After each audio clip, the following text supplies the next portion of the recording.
Assalamualaikum warahmatullahi wabarakatuh. Bertemu kita lagi di dalam pembelajaran kita pada hari ini, iaitu pelajaran muamalat darjah 5. Tajuk pembelajaran kita pada hari ini ialah syarat-syarat jual beli perkara riba, muka surat 49 hingga 52. Objektif pembelajaran kita pada hari ini ialah murid dapat menyimpulkan syarat jual beli perkara riba.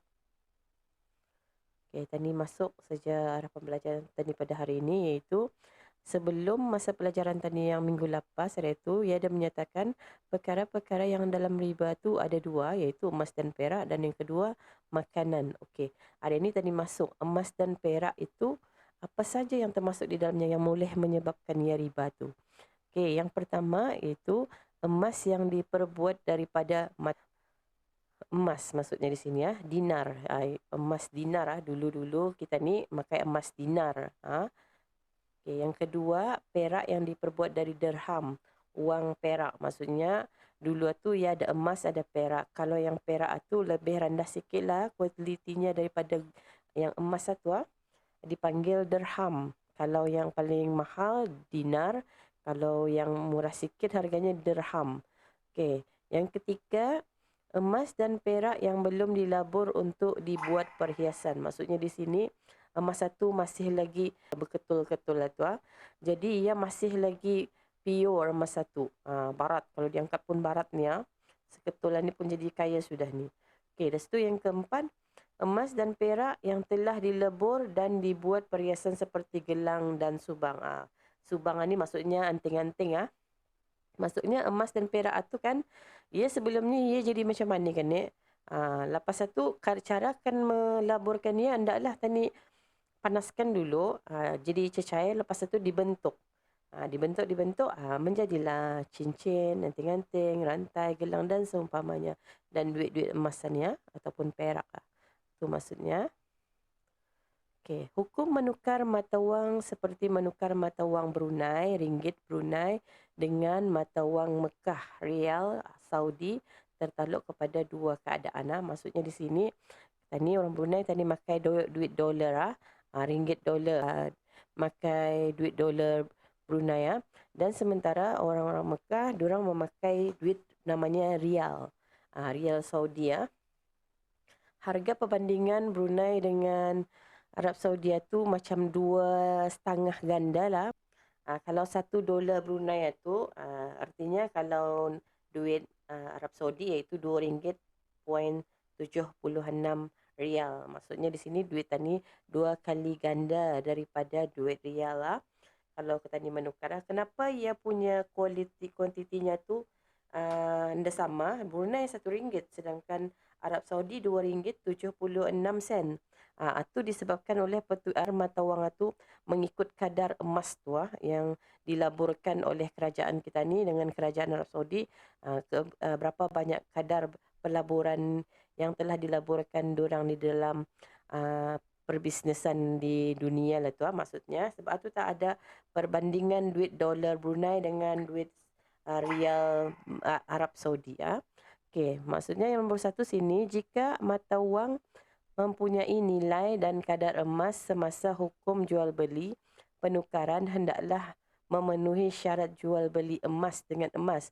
Jika penukaran itu memenuhi syarat-syarat jual beli tersebut, maka ia adalah riba. Kalau sekiranya penukaran itu emas dan emas dengan emas, cukup syarat-syaratnya tu yang menjadikan ia riba tu, dia menyebabkan mata wang itu jadi riba ataupun jika mata wang itu bukan daripada emas dan perak atau tidak mengikut nilai emas atau perak, maka penukaran itu adalah harus secara berlebih kurang. Atau maksudnya duit itu bukan atas perbandingan emas dengan perak macam duit Brunei ditukarkan dengan rial RM1 ditukarkan menjadi RM2.76 macam itu maksudnya. Itu hukumnya adalah harus Okey, makanan. Kalau tadi yang boleh menyebabkan emas dan perak itu yang menjadi riba, ia tu pasal 20 tinggal tu. Ni kalau Dari segi makanan, makanan tu ia ada 3 tu perkara yang boleh menjadikan makanan tu riba, iaitu yang pertama, makanan manusia yang mengenyangkan seperti gandum, beras, jagung, kacang putih, air tawar dan sebagainya. Air masin tidak termasuk dalam perkara riba. Gandum, okey. Kalau kamu kan tahu gandum, ni yang cikgu play kanan ni, cikgu main kanan ni, iaitu gandum tu tu namanya gandum. Kamu tahu beras kan? Beras kamu tahu yang kamu punya di rumah kamu makan tu jagung pun kamu tahu. Kacang putih, ni kacang putih kacang putih ni biasanya kena buat untuk makanan lah tu untuk dibuatkan soya apa. Lepas tu air tawar, kamu tahulah air tawar, air dan butulah tu. Dan kalau air masin, tu macam air campur garam nanti macam air laut tu dah diperkara termasuk dalam riba tu Okey. Jadi yang kedua, yang pertama tadi pasal makanan yang mengenyangkan tu yang boleh menjadikan benda tu menjadi riba kalau sukatan anda sama iaitu yang menjadikan termasuk di dalam riba tu Dan yang kedua syaratnya makanan tu ia makanan yang lazat untuk bersedap-sedap. Apa maksudnya bersedap-sedap tu? Seperti kurma, anggur kering yakni kismis. Ni nak kismis ni. Ini kismis kalau siapa anda tahu ni nak lihat dalam sini gambarnya ni. Itu kismis. Segala buah-buahan dan segala sayur-sayuran. Kamu tahulah sayur macam-macam sayur lah. Okey, kalau kurma kamu dah tahu ni kurma. Pun baru-baru ni ada Kebawah Duli pun ada memberikan, alhamdulillah. Terima kasih kepada Kebawah Duli yang memberikan tani kurma. Kurma ni sama ni, kalau kamu dah ternampak je yang dalam sini kamu boleh lihat. Di rumah kamu ada tu. Masa ni ada pemberian kurma kan. Okey, itu Jadi makanan yang lazat ni, kurma ni makanannya lazat kan, manis, kismis pun manis. Tu yang menyebabkan kadang-kadang makanan tu boleh menyebabkan ia riba. Ada pasal-pasalnya juga tu. Okey, sekarang tu disambung. Lepas tu makanan yang termasuk dalam riba tu yang ketiga tadi, makanan yang diperbuat daripada ubat. Seperti garam, segala rempah-rempah dan segala ubat-ubatan seperti minyak bunga mawar. Maksudnya di sini rempah-rempahan ni bawang, lada, apa lagi tu. Macam-macam lah ni kamu lihat ni di sini Di rumah kamu kalau kamu kan dah nampak benar video tu, kamu lihat di dapur arah mama kamu tu ada tu banyak ni. Bunga lawang apa. Okey, minyak bunga mawar. Kalau kamu kan tahu minyak bunga mawar ni bunga mawar ni bunga rosa tu ditaruhnya arah tempat untuk menitiskan Jadi bunga mawar tu kadang akan mengeluarkan minyak sikit-sikit bilang tu itulah yang dinamakan minyak bunga mawar binatang yang hidup sama ada yang dimakan atau tidak adalah tidak termasuk dalam perkara riba. Maksudnya kalau makanan binatang yang hidup ni macam kerbau, apa lagi tu, kambing, lembu, atau dia termasuk dalam makanan yang bukannya dia termasuk dalam makanan untuk riba tu atau ni termasuk arah binatang ternak tu lain lagi arah ribanya tu. Ni kalau arah makanan ia dah termasuk makanan di dalam riba. Ia cuma makanan yang mengenyangkan pulang binatang kambing kerbau ni, tapi ia termasuk dalam binatang ternakan tu. Syarat-syarat jual beli perkara riba. Syarat-syarat jual beli perkara riba yang sama jenisnya dan sama ilahnya, iaitu sebab ribanya tu iaitu seperti emas dengan emas. Apa yang dimaksudkannya ni? Kalau sekiranya seseorang tu menjual emas, sekiranya lah emas yang menjual cincin, lepas tu ia menukar dengan galang. Sama emas dengan emas, tapi pastikan samalah baratnya tu kuantitinya tu sama. Okey, emas dengan emas boleh ditukar tu macam mana ia boleh menjadi riba tu macam mana? Pasal kalau sama jenisnya dan sama sebabnya tu sebab ribanya tu seperti emas dengan emas.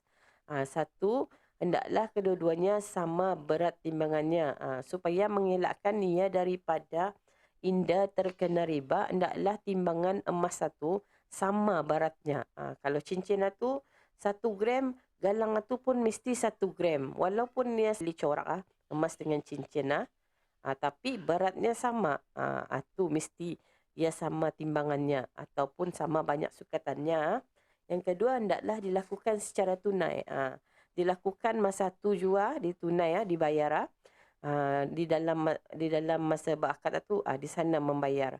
Dan penyerahan tu hendaklah dilakukan dalam majlis akad tu. Semasa diorang berjual beli, diorang berjumpa berjual beli kan tu, berunding, masa tu tah memberahkan, terhindar daripada terjadinya riba tu. Tapi kalau salah satu daripadanya ni dilanggarnya, ia yang menjadikannya riba tu. Menjadikan nama satu termasuk dalam riba. Dia dah kita ni di dalam seharian kita ni tu mesti tani berhati-hati ya di dalam tani berjual beli. Jangan jual-jual beli-beli suka-suka hati saja. Okey, jika ketiga-tiga syarat itu tidak disempurnakan, maka hukum jual beli itu adalah tidak sah. Kalau dalam tiga-tiga ni yang tadi ni cikgu indah dapat dilaksanakan, macam timbangannya tu indah sama dengan yang ditukar tu, ia tah menyebabkan jual beli itu indah sah. Kalaupun ia berjual beli tema tu jua hukumnya adalah riba tu. Okey. Okey, jual beli di antara tepung gandum dengan tepung gandum. Sama kan? Sama ia punya barangnya tu. Gandum dengan gandum. Jual gandum dengan gandum. Lepas tu, jika asal tepung itu dari jenis yang sama dan elat atau sebab ribanya pun sama iaitu gandum, maka hendaklah ada 3 syarat bagi sah jual beli itu, seperti jual beli pada barang asalnya, iaitu ada persamaan dalam timbangan atau sukatannya. 2, tunai. Yang ketiga, penyerahan dilakukan dalam majlis satu. Maksudnya di sini tapung itu, tapung gandum mestilah dengan tapung gandum itu dan sukatannya pun sama. Lepas satu, hendaklah ia dilakukan tunai. Tema tu jua menyerahannya. Diserahkan tema tu jua dalam keadaan membagi barang, semua barang tu dibagi sama. Dan dijual lah tu, masa dibagi tu, di dalam masa kita ni berjual beli tu diunjuk sama tu. Ni macam dalam gambaran ni kan. Ia bertukar kan tu. Maksudnya macam tu. Contoh yang kedua, jual beli antara cuka anggur dengan cuka anggur, atau di antara minyak kelapa dengan minyak kelapa, atau di antara daging lembu dengan daging lembu. Maksudnya di sini minyak kelapa ataupun cuka ataupun daging lembu. Maksudnya contoh sekiranya contoh ia bercuka minyak kelapa dengan minyak kelapa, cuka anggur dengan cuka anggur, daging lembu dengan daging lembu. Sama kan tu, bertukarannya pun sama. Caranya adalah sama seperti jual beli di antara tepung gandum dengan tepung gandum, kerana semua perkara-perkara itu adalah berasal dari jenis yang sama. Sama juga macam tadi tu, hendaklah si timbangannya sama. Sekiranya menjual minyak kelapanya, mesti sama tu sukatan minyak kelapa tu. Kalau 5 ml, 5 ml terjual ditukarkan pembelian tu.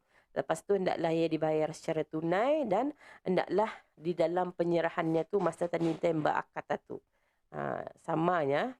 Okey. Sampai sini saja dulu pembelajaran kita pada hari ini. Semoga menjadi bermanfaat kepada kita ni semua. Terima kasih kerana melayari channel Cikgu Sina. Cikgu akhiri pembelajaran pada hari ini.